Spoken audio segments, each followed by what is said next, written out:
화해라는 말, 또 화목이라는 말을 우리는 싫어할 수 없죠. 매우 중요한 주제죠. 화해한다, 화목한다라는 주제. 하지만 우리 언제 깨지잖아요. 언제 원치 않게 나도 모르는 시간에 화해가 사라지고 화목이 깨지게 됩니다. 그럴 관계가 아니었는데 원치 않게 상황이 꼬이고 또 감정이 뒤틀리면 상한 자존심이 작동하게 되죠. 그리고 쏟아내지 않았으면 더 좋았을 어떤 말이 튀쳐나가죠. 그러면서 관계를 이렇게 비틀게 됩니다. 그리고 나면 어느 순간 나는 옳고 상대방은 틀렸다라는 확신이 이렇게 고정돼요. 그렇게 되면 진실된 대화를 나누는 자리로 돌아가는 게 거의 불가능해집니다. 일단 오해가 시작되면 어떤 정당한 이야기도 변명으로 들리죠. 그래서 듣는 마음이 일단 다치게 됩니다.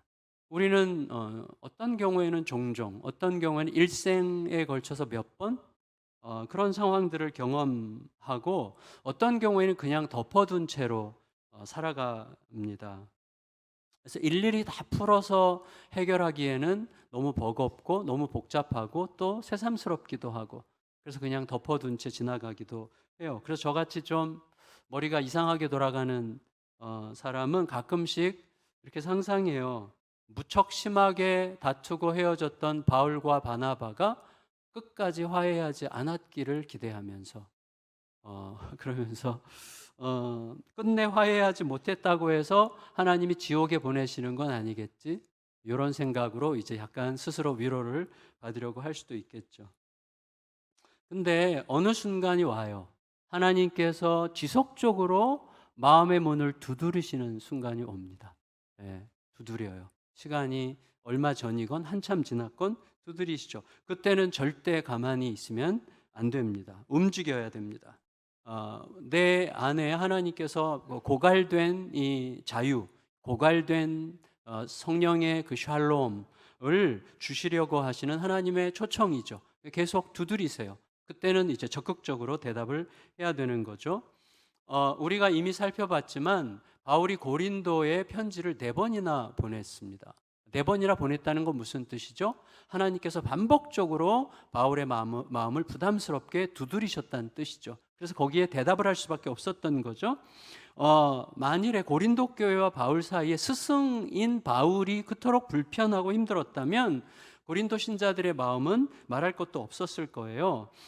그래서 바울은 이제 지난주 말씀 마지막 절에서 선악간에 판단하실 그리스도의 심판대로 지난주 말씀이 끝났는데, 그래서 선악간에 판단하실 그리스도의 심판대 앞에 가면 명백하게 드러나겠죠. 내가 어떤 정신으로 어떤 동기로 살아왔는지가 그때 명백하게 드러나겠죠. 자기는 그때 드러나게 될 그 자기 자신을 하나님이 알고 계시는데 그때 드러나게 될 내 모습을 하나님이 아시는 것처럼 너의 양심에도 알려지기를 바란다. 이렇게 지금 고대하고 있어요. 11절 읽을까요? 11절 읽겠습니다. 시작. 우리는 주의 두려우심을 알므로 사람들을 권면하거니와 우리가 하나님 앞에 알리어졌으니 또 너희의 양심에도 알려지기를 바라노라. 여러분, 숱한 오해에도 불구하고 바울의 진실은 이거였어요. 내 진실을 너희에게 진짜 말하고 너희가 알아주기를 바라는데 내가 하나님을 위해서라면 미쳤다는 소리를 들을 만큼 불같이 달렸다. 그리고 너희들을 위해서라면 언제든지 다시 정신을 차려서 너희가 이해할 수 있는 온전함으로 행하고자 했던 거다. 이게 내 진심이다. 이걸 너희가 이게 그리스도의 심판대 앞에서 드러나게 될 건데 너희가 지금 너의 양심에 알려졌으면 참 좋겠구나. 이렇게 얘기하는 거예요. 13절 읽을까요? 13절. 시작. 우리가 만일 미쳤어도 하나님을 위한 것이요 정신이 온전하여도 너희를 위한 것이니. 고대 세계의 이제 현자들, 소위 지혜자들이 있잖아요. 고대 세계의 현자들은 종종 미쳤다는 오해를 받으면서도 그게 진실로 제정신 가진 자의 삶이라는 것을 확신했기 때문에 타협하지 않았죠. 그런 이제 철인들, 소위 그런 사람들이 많았죠.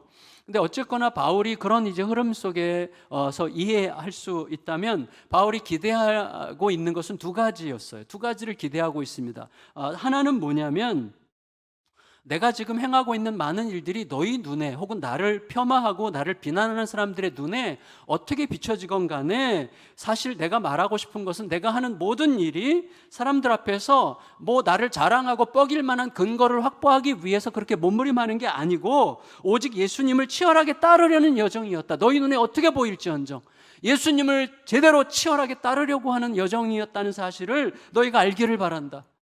그래서 나에 대한 너희의 오해와 비난이 사라지고 오히려 너희가 나를 자랑스럽게 여길 수 있다면 너무 좋겠구나. 나는 그렇게 살아왔다고 지금 하나님 앞에서 너희에게 이야기하고 싶다. 이렇게 이야기하는 거예요. 이게 이제 첫 번째 바울이 기대하는 바였고, 두 번째 기대하는 건 뭐냐면 바울에 대해서 그렇게 오해를 퍼뜨리고 비난을 퍼뜨리고 모함했던 이 거짓 교사들의 실체가 드러나는 거였어요. 이게 바울이 기대하는 거죠. 성도들을 다 망가뜨리는 거잖아요. 그냥 자기들이 슬쩍 자기들의 판단과 편견을 가지고 바울에 대한 비난의 이야기들을 사람들에게 살살 흘리면서 바울과 고린도 사이의 관계를 깨뜨리고 그리고 바울에 대한 신뢰감을 짓밟고 그래서 그들의 영혼이 더 이상 성장하지 못하게 만드는 이 거짓 교사들의 실체가 드러나기를 기대한다는 거예요. 그래서 그들을 생각할 때 그들은 진리와 사랑에는 속빈 깡통이고 오직 자기들의 이익을 챙기려고 사람들의 마음을 훔치면서 겉으로는 순전한 척 뭐나 있는 듯 자랑하는 것뿐이라는 그들의 진실이 드러나서 너희들이 그들의 수작에 반박할 수 있게 하는 것, 이게 내가 기대하는 거다. 이 두 가지를 얘기하는 거예요. 그걸 12절에서 이렇게 얘기하는 것입니다. 12절 읽을까요? 시작. 우리가 다시 너희에게 자천하는 것이 아니요 오직 우리로 말미암아 자랑할 기회를 너희에게 주어 마음으로 하지 않고 외모로 자랑하는 자들에게 대답하게 하려 하는 것이라. 그 말 하는 거예요 지금. 그럼 여러분, 바울의 지금 상황을 생각하면 너무 섭섭하고 너무 실망스럽고 그리고 너무 마음이 서럽고, 그러면 이제 다 때려쳐, 뭐 상관없어, 니네 없어도 나 상관없어 라는 마음이 들잖아요. 우리들에게 그런 서러움으로 그냥 포기해버릴 수도 있었지만, 그런 상황에서도 바울로 하여금 끝내 화목과 화해를 위한 이 치열한 길을 그토록 열심히 달려가도록 만들고 바울을 밀어내고 바울을 격려했던 그 힘, 바울로 하여금 포기하지 않게 하고 끝까지 화목의 길을 걷고자 하게 만들었던 힘은 뭐냐? 그것을 두 가지를 얘기해요. 하나는 강권하시는 사랑이라고 얘기하고, 하나는 소위 제가 표현한 건데 유레카라고, 바로 그거야 이거죠. 그러니까 하나님이 행하시고 하나님께서 행하고 계신 그 일의 본질을 어느 순간 번쩍이며 깨달을 때 바로 그거야, 유레카의 각성이죠. 이 두 가지를 얘기해요. 그 힘으로 달려가고 있다고 얘기합니다. 첫째, 강권하시는 그리스도의 사랑. 14절을 보면 같이 읽겠습니다. 14절 시작. 그리스도의 사랑이 우리를 강권하시는도다. 우리가 생각하건대 한 사람이 모든 사람을 대신하여 죽었은즉 모든 사람이 죽은 것이라. 여러분, 강권한다는 말은 강요한다, 둘러싼다는 뜻이기도 하고 둘러싸서 강요한다는 뜻이에요. 그런데 모순이죠. 여러분, 강요하는 사랑은 그 자체가 성립하지 않죠. 사랑은 철저하게 자발적이어야죠. 어떻게 사랑을 강요합니까? 강요하는 순간 더 이상 사랑이 아니죠. 그런데 여러분, 내가 사랑을 강요한다면 그건 사랑이 아니지만, 사랑이 강요한다면 그게 사랑입니다. 사랑이 강요하는 거예요. 어떤 분이, 최근의 일인데 어떤 분이 무슨 시합에서 우승을 했대요. 그래서 우승 상품이 3주짜리 세계 여행 티켓이었대요. 실제 있었던 일인데, 근데 그걸 받았어요. 그런데 그 시기에 알코올 중독, 원래 자기가 전에 알코올 중독자였는데 알코올 중독자였던 자기를 돌봐주고 회복시켜준 친구가 그 시기에 병원에 입원했다는 이야기를 들은 거예요. 그 말을 듣고는 그 친구를 돌보기 위해서 여행을 포기했다는 거죠. 여러분, 이게 사랑의 강요입니다. 여러분, 여행을 못 포기해서라도 돌보지 않으면 안 되도록 밀어붙이는 거죠. 그게 사랑이죠. 사랑은 절대로 천연덕스럽게 무심한 듯 바라볼 수 없습니다. 사랑은 뛰어들게 만듭니다. 사랑이 나에게 강령하고 명령하는 거죠. 여러분, 다니엘의 세 친구는 그 사랑 때문에 불구덩이로 뛰어들었고, 다니엘은 그 사랑 때문에 사자굴에 스스로 자원해서 들어갔습니다. 그 사랑이 강권하면 우리는 미치기까지 하나님을 위할 수 있고, 그 사랑이 강권하면 지체들을 살리기 위해서 내가 동원할 수 있는 모든 에너지를 끌어모아서 온전함으로 행할 수 있겠죠. 그 사랑이 강권하는 거죠. 그게 바울을 움직이는 힘이었다고 이야기하는 거예요. 그리고 그렇게 우리를 강권하시는 그 사랑의 실체가 뭐냐? 그 사랑의 실체를 이렇게 이야기합니다. 14절 15절을 다시 읽겠습니다. 시작. 그리스도의 사랑이 우리를 강권하시는도다. 우리가 생각하건대 한 사람이 모든 사람을 대신하여 죽었은즉 모든 사람이 죽은 것이라. 그가 모든 사람을 대신하여 죽으심은 살아있는 자들로 하여금 다시는 그들 자신을 위하여 살지 않고 오직 그들을 대신하여 죽었다가 다시 살아나신 이를 위하여 살게 하려 함이라. 여러분, 내가 책임져야 됐어요. 무엇으로? 내 죽음으로. 내 죽음으로 책임질 수밖에 없었던 그 저주를 나 대신 뒤집어 쓰고 내가 죽을 죽음을 대신 죽으신 그 사랑, 그 사랑의 실체죠. 한심하기 짝이 없는 내 몰골에 직면할 때마다 감당할 수 없는 기막힌 그 사랑에 압도당하게 되는 것입니다. 그 사랑에 사로잡힐 때 저는 지긋지긋한 내 자존심, 나를 높여서 내 존재를 증명받으려고 하는 이 징글징글한 욕망, 자신과 모두를 망가뜨리고 말 욕정이라는 이 재앙이 예수 그리스도와 함께 십자가에 못 박혔다는 사실을 거듭거듭 선언하고 확인하고 또다시 선언하게 됩니다. 그 사랑에 강권하는 거죠. 너 죽었잖아. 계속 선언하는 것이죠. 그래서 주님을 위해서라면 죽음도 불사하고 싶어지는 것입니다. 천하기 그지없는 나를 영원히 옳은 자로 여기신, 나를 의롭다 하신 그 사랑이 오늘 나의 호흡을 의미 있게 만드시는 거죠. 21절입니다. 21절 읽을까요? 시작. 하나님이 죄를 알지도 못하신 이를 우리를 대신하여 죄로 삼으신 것은 우리로 하여금 그 안에서 하나님의 의가 되게 하려 하심이라. 바울로 하여금 그 힘들고 서럽고 고통스럽고 정말 모든 걸 내려놓고 싶었을 게 너무나 뻔한 그런 상황에서도 끝내 화목을 위하여 그 길을 치열하게 달려가게 만들었던 또 하나의 힘은 아까 말씀드렸던 것처럼 하나님에 대한 각성이에요. 와, 그렇구나, 그거다, 이거죠. 만물을 주관하시는 하나님에 대한 각성이에요. 하나님께서 행하시고 또 이미 행하고 계신 그 일, 하나님의 일의 본질이 어느 순간 선명하게 깨달아지는 거예요. 바로 그거야, 이 각성이죠. 18절 읽을까요? 18절 말씀 시작. 모든 것이 하나님께로서 났으며, 거기까지 읽겠습니다. 모든 것이 하나님께로서 났으며. 여러분, 이 단순한 한마디를 생각해 보세요. 모든 것이 하나님께로서 났다. 요 말을, 요 한마디를 여러분 거듭거듭 반복해서 묵상해 보세요. 모든 것이 하나님께로서 났다. 모든 것이 하나님께로서 났다.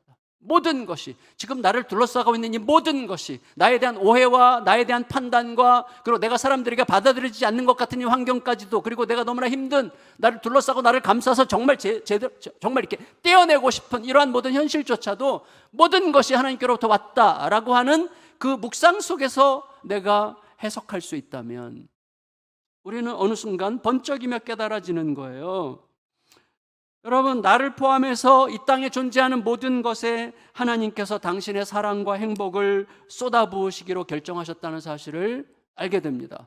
현재 내가 겪고 있는 이 부정적인 고통과 아픔과 힘겨움도 거기에 포함될 수 있다는 것을 깨닫게 돼요. 여러분, 그렇지 않다면 굳이 하나님께서 만물을 우리 가운데 내실 이유가 한 개도 없죠. 하나님이 어떤 분이신데, 하나님의 존재 자체가 사랑이시잖아요. 여러분, 우리가 하나님을 배신함으로써 모든 것을 엉망진창으로 만든 상황 속에서도 하나님은 그 일, 당신의 사랑과 당신의 행복을 우리에게 쏟아부으시는 그 일을 계속 이루시려고 어떻게 하셨어요? 아들의 목숨을 거셨잖아요. 그리고 모든 것을 새롭게 하시려고 하는 거잖아요. 그 사실이 어느 순간 새삼스럽게, 너무나 새삼스럽게 내 온몸을 감싸면서 솟구치는 그 힘이 나로 하여금 안가품하고 싶고 그냥 다 내팽겨치고 싶은 자리에서 돌이켜서 다시 화목의 자리로 가도록 만드는 힘으로 작동한다는 것입니다.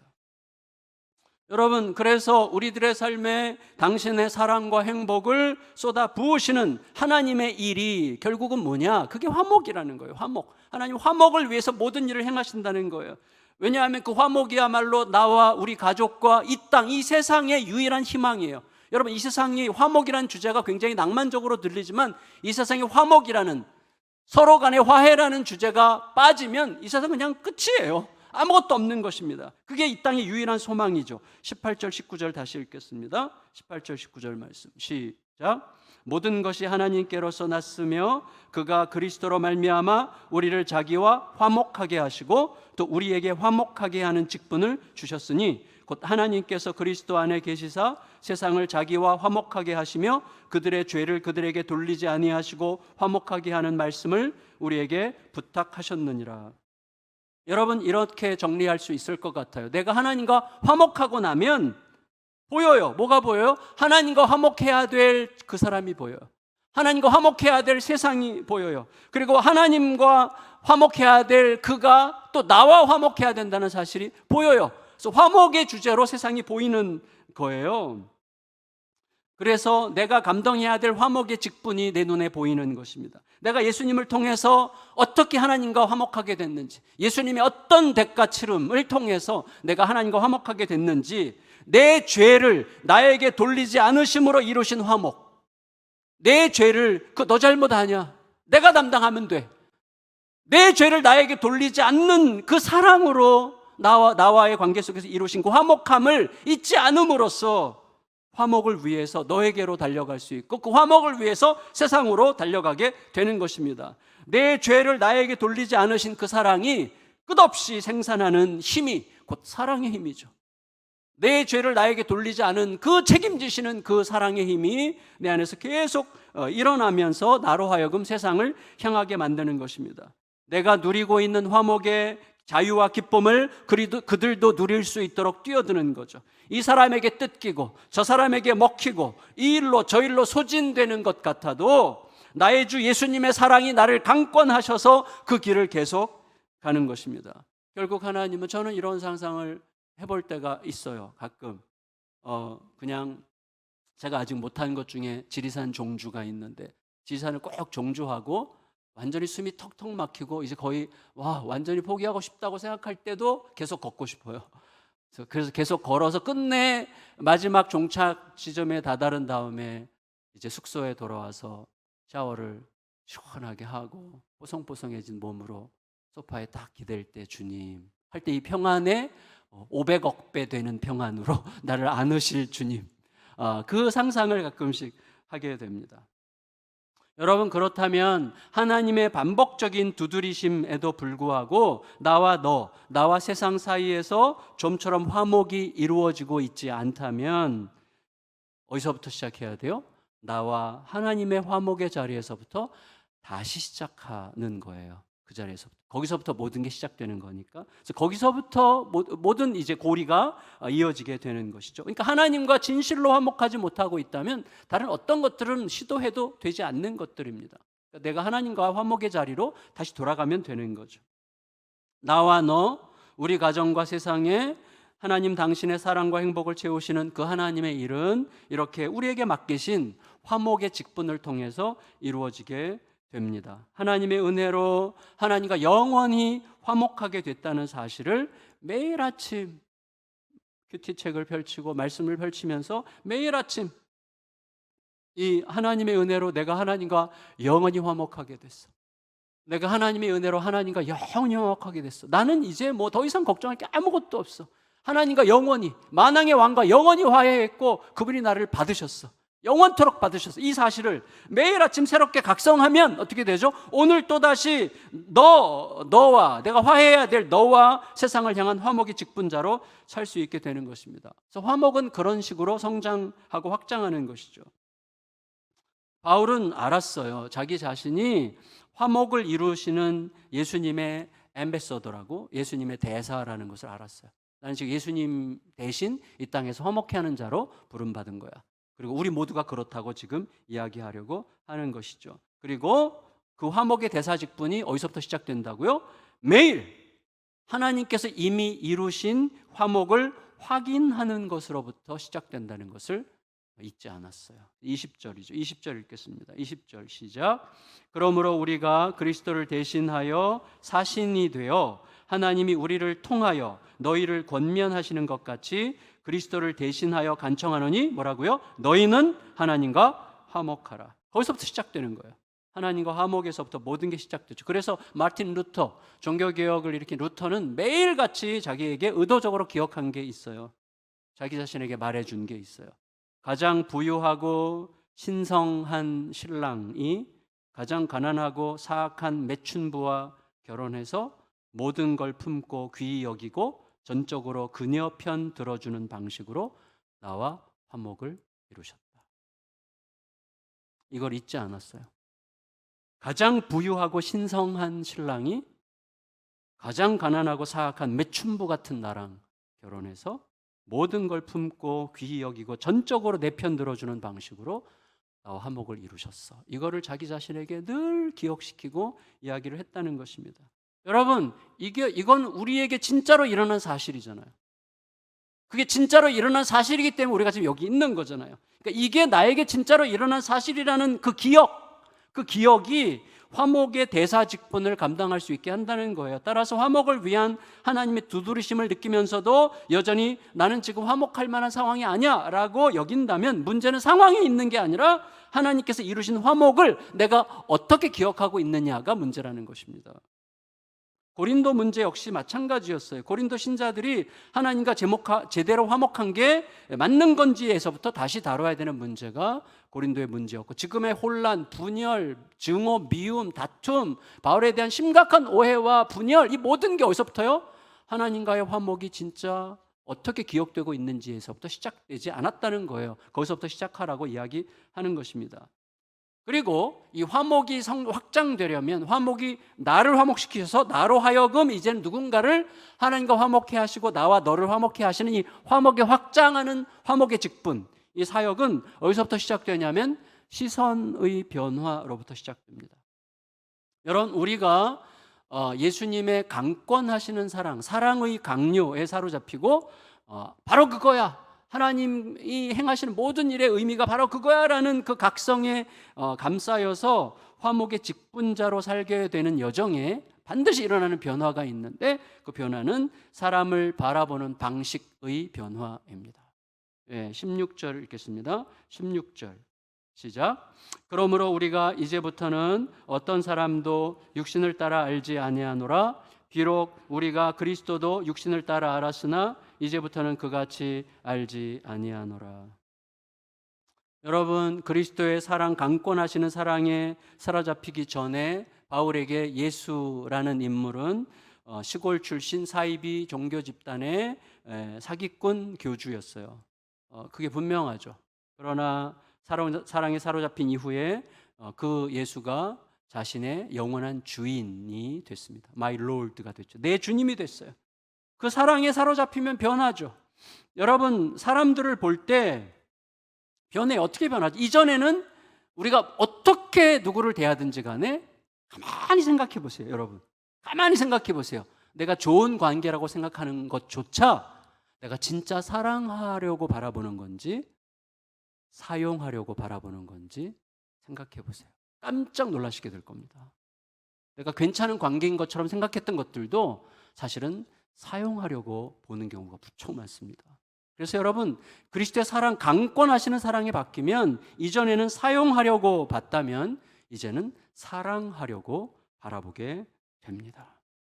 상대적으로 내가 좀 더 우월하다든지 상대적으로 내가 좀 더 안전하다든지 이런 요소들을 확보하려고 사랑한다고 느끼는 경우들이 꽤 많죠. 그리고 그리스도의 사랑이 나를 강권하시면 이전에는 내게 이득이 되느냐 아니냐라는 관점으로 봤다면 이제는 예수께서 저 사람에게 사랑받을 권리를 주셨냐는 관점으로 보게 돼요. 저 사람에게 하나님이 사랑받을 권리를 주셨다면 사랑하는 거죠. 나에게 이득이 되냐 안 되냐 어떻게 알게 돼요? 싸우고 그리고 손해를 보게 되면 금방 헤어지고 싶어. 그건 내가 그동안 이득을 보려고 만났던 거예요. 굉장히 간단해요. 여러분, 내가 그리스도의 사랑에 강권하심에 내가 사로잡히게 되면 전에는 그 사람이 내 마음에 드느냐 안 드느냐라는 기준으로 봤다면 이제는 예수님께서 그를 받으셨다는 관점에서 그를 보기 시작하게 되는 것입니다. 이게 이런 변화가 생기는 거예요. 물론 우리들은 여전히 약하죠. 그래서 새로운 눈으로 보기가 쉽지 않습니다. 예를 들어서 성적으로 어떤 목회자가 성적으로 넘어졌어요. 회개했어요. 그게 회개했다고 해도 그에 대한 실망감을 완전히 잊어버린 눈으로 그를 바라본다는 것은 쉬운 일이 아니에요. 제가 마음으로 양심적으로 물어봐도 그건 쉬운 일이 아닌 것 같아요. 쉽지 않아요. 계속 편견이 생기는 거죠. 하지만 그럼에도 불구하고 예수께서 나를 받으신 사건을 기억하는 만큼 변화된 눈으로 바라볼 수가 있습니다. 그래서 고린도후서 10장 7절에서 바울이 이렇게 얘기해요. 뒤에 이제 나중에 살피겠지만 같이 읽어보겠습니다. 시작. 너희는 외모만 보는도다. 만일 사람이 자기가 그리스도에게 속한 줄을 믿을진대 자기가 그리스도에게 속한 것 같이 우리도 그러한 줄을 자기 속으로 다시 생각할 것이니라. 내가 그리스도께 속했다고 확신한다면 저 사람은 그러지 않으리라고 전제하는 나의 이상한 습관에서 벗어나야 되는 거죠. 얼마든지 저 사람도 받아들여졌을 거라고 생각하고 돼야 되는 것이죠. 세 번째, 화목의 확장은 결국 뭐냐면 내가 새 피조물이라는 의식을 제대로 할 때 시작된다고 이야기합니다. 여러분, 우리들의 말, 우리들의 태도, 우리들의 삶의 방식, 이 모든 것들이 너와 세상을 하나님과 화해시키는 일에 제대로 쓰임 받으려면 어디서부터 시작해야 됩니까? 하나님과 원수였던 나를 하나님 당신의 친구로 받으시기 위해 어떤 대가가 치러졌느냐 하는 것이 내 안에서 계속 확인되어져야 합니다. 17절 읽겠습니다. 17절 시작. 그런즉 누구든지 그리스도 안에 있으면 새로운 피조물이라 이전 것은 지나갔으니 보라 새 것이 되었도다. 여러분, 원수가 친구가 됐어요. 원수가 친구가 됐다. 생각해보세요. 여러분 주변에 정말 원수같이 느껴지는 사람이 어느 순간 친구가 될 수 있는지 한번 생각해보세요. 원수가 친구가 됐다면 뭐죠? 내 안에서 어떤 화학적 변화가 일어났다는 뜻이에요. 그러지 않고는 원수가 친구가 되는 것은 불가능합니다. 그래서 여러분, 한 신학자는 이렇게 얘기했어요. 칭의 있죠. 의롭다함. 칭의는 법정의 사건이고 성화, 거룩하게 되면 성전의 사건이고 구속, 내가 구속받았죠. 구속은 노예시장의 사건이고 입양, 우리가 입양받았죠. 입양은 가정의 사건이고 마지막으로 화해와 화목은 관계의 사건인데 그것은 원수가 친구 되는 사건이다. 이렇게 이제 표현을 했어요. 여러분, 시대는 그대로여도 내가 새 피조물이 됐다면 그건 시대가 바뀐 거예요. 내 눈이 모든 걸 바꾸는 거죠.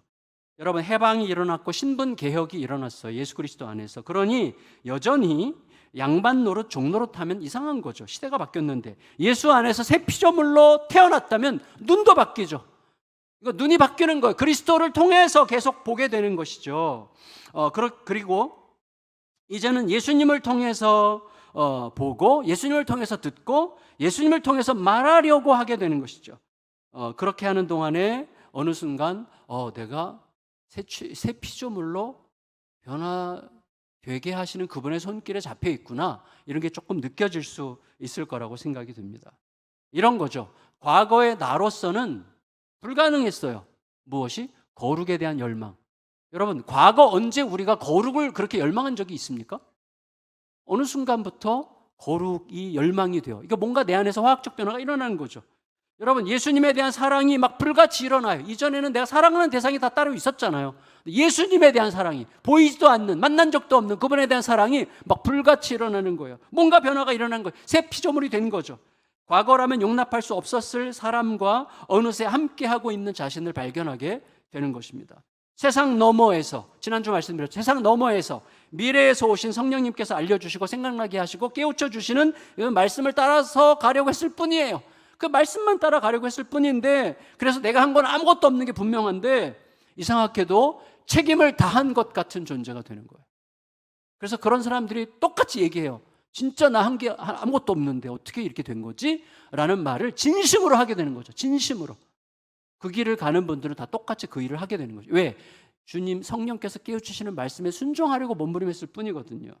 그래서 이상하게 사람들이 볼 때는 뭐야 이게 도대체, 이렇게 볼 수 있지만 결과적으로 주님 앞에서는 가장 책임 있게 행동한 사람이 되는 거예요. 그렇게 드러나는 거예요. 여러분, 이 얘기 드리고 말씀 마칠게요. 지난 주일 오후에 이제 임직자 훈련을 시작했고 참 좋았어요. 저도 좋았고 참가자들은 어떠셨는지 모르겠지만 참가자들이 서로 막 뜨겁게 토론하는 모습들이 너무 좋더라고요. 근데 이제 끝나고 Q&A 질의응답을 갔는데 그때 한 집사님께서 아주 솔직하고 또 일리 있는 질문을 던지셨어요. 저는 그런 질문이 참 좋다고 생각이 됩니다. 얼마든지 그런 질문이 있으면 좋겠어요. 이런 질문이었는데 이런 거예요. 지난주 설교 끝에 제가 부자와 나사로 이야기를 했는데 제가 집사님께 허락을 받고 이제 말씀을 드리는데 부자와 나사로 이야기를 제가 했잖아요. 설교 끝에. 근데 이렇게 질문하셨어요. 목사님, 부자는 잘 살기까지 뭐라도 열심히 하지 않았을까요? 근데 거지는 나사로는 도대체 뭘 한 거예요? 이런 질문을 하셨어요. 일리 있는 질문이죠. 도대체 나사로는 뭘 했길래 천국 가고 부자는 그래도 열심히 살려고 애를 쓴 건데 왜 지옥 갑니까? 이렇게 얘기를 하셨는데 그래서 생각이 났어요. 그래 그딸 막 장황하게 뭔가 대답을 했는데 다음날 아침에 다시 이렇게 곱씹어지면서 묵상을 하면서 이렇게 생각하게 됐어요. 이 땅의 논리에 익숙해진 우리들의 안목을 뛰어넘어서 예수님 안에서 새로워진 눈으로 본다면 어떻게 생각하면 좋을까? 이렇게 하면서 이제 조금씩 이제 적어봤는데 이렇게 정리를 했어요. 나사로가 게을렀을지도 모르지만 하나님께서 못 받으실 정도는 아니었겠죠. 이게 천국 같잖아요. 나사로가 게을렀을지는 모르지만 하나님께서 못 받으실 정도는 아니었겠죠. 근데 더 확실한 건 뭐냐면 당시의 상황이 나사로의 게으름을 탓할 수 있는 환경은 절대 아니었을 거예요. 우리 시대도 마찬가지지만 그 시대의 사회의 이 구조적인 부조리는 개인의 노력을 압도하죠. 아무리 노력해도 태생적 한계를 벗어나기 어려운 그런 환경이죠. 나사로는 거지였어요. 그 시대의 가난은 100% 대물림입니다. 대물림된 가난이죠. 확실하죠. 심지어 그는 심각한 피부병을 앓고 있었어요. 당시의 통념에 따르면 가난과 질병은 저주예요. 하나님의 저주. 그러니까 이 나사로는 사회적으로, 경제적으로, 종교적으로 완전히 소외되어서 어떤 회복의 가능성도 가질 수 없는 너무나 비참한 상황이었던 거죠. 반면에 부자는 어땠을까요? 역시 99.9% 대물림이었을 가능성이 많습니다. 만일에 이 부자가 온 힘을 다해서 노력했기 때문에 특히 하나님의 은혜로 자수성가했다면 고난당하는 사람들, 특히 자기 집 대문 앞에 앉아있는 나사로를 절대 외면할 수 없었을 것입니다. 한편 나사로는 게을렀던 게 아니라 하나님 외에는 바라볼 힘도 여력도 기회도 없었을 게 분명합니다. 하나님 외에는 바라볼 기력이 없어요. 아니, 하나님만 바라보는 거야말로 나사로의 가장 위대한 부지런함이었을 거예요. 우리가 여러분 하나님을 바라보고 신뢰할 때 어떤 현상이 생깁니까? 하나님은 우리로 하여금 우리가 할 수 있는 최선의 일을 하게 하세요. 하나님을 바라보는 자에게는 하나님이 반드시 그가 할 수 있는 최선의 일을 하게 하세요. 그렇다면 나사로에게는 머무를 수 있는 집도 없었겠지만 그가 다른 어떤 곳이 아닌 부자의 집 대문 앞에 앉아 있다가 천국에 갔던 걸 보면 그것은 하나님만 바라볼 때 우리가 할 수 있는 최선의 일을 하게 하시는 하나님의 지시에 따라서 부자의 집 앞에 가서 앉아 있었던 거라고 할 수가 있을 것입니다. 하나님께서 나사로에게 그렇게 하라고 인도하셨기 때문일 수 있겠죠. 아마도 하나님은 나사로가 할 수 있는 최선의 일이 그 부자네 집 대문에 앉아서 부자의 양심을 깨우는 일이라고 생각하셨을 수 있습니다. 따라서 나사로는 구걸했다기보다는 하나님의 공의와 사랑을 생각하도록 부자들의 양심을 일깨우는 시위를 통해서 부자로 하여금 하나님과의 참된 화목을 갈망하게 하는 직분을 감당하고 있었던 거라고 해석할 수 있겠죠. 여러분, 이런 거죠. 우리 곁에 장애우들이 계세요. 무슨 잘못이에요? 그분들은 우리로 하여금 하나님 앞에 더 깔끔하게, 더 맑게, 더 겸손하게 엎드리도록 수고를 감당하고 계시는 거죠. 이 땅에 길들여진 논리로 우리가 이 내용을 이제 그 질문하신 집사님과 이미 주중에 이제 나눴는데 사실은 제 마음속에서 생각이 계속 곱씹어지는 상황입니다. 어쨌거나 말씀을 마칠게요.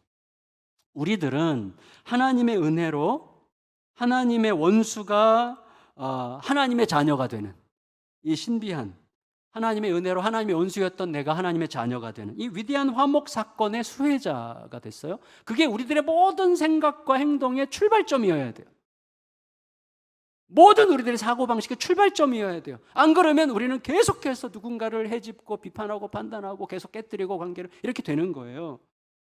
하나님의 은혜로 하나님과 원수였던 내가 그분의 자녀가 되는 위대한 화목 사건의 최대의 수혜자가 나다라는 생각으로부터 모든 생각과 행동을 시작해야 되는 것입니다. 그래서 이제는 그 은혜의 힘으로 너와 세상을 하나님과 화목시키고 나와 너를 화목하게 하는 일을 감당하는 직분자의 길을 가게 된 것이죠. 이것을 위해서 하나님께서는 우리들을 새 피조물로 빚으시고 모든 것을 새로운 눈으로 보는 자로 바꾸셨고 또 계속해서 변화시키고 계시죠. 주님의 눈으로 새롭게 보는 사건들을 또 그런 시간들을 통해서 우리를 통해 우리가 살아가는 모든 곳에서 하나님의 화목이 꽃피는, 이번 한 주간 정말 그랬으면 좋겠어요. 내가 있는 곳에서 화목이 꽃을 피우는 그런 은혜가 우리의 삶을 채워가고 감싸시기를 예수님의 이름으로 축원합니다. 우리 같이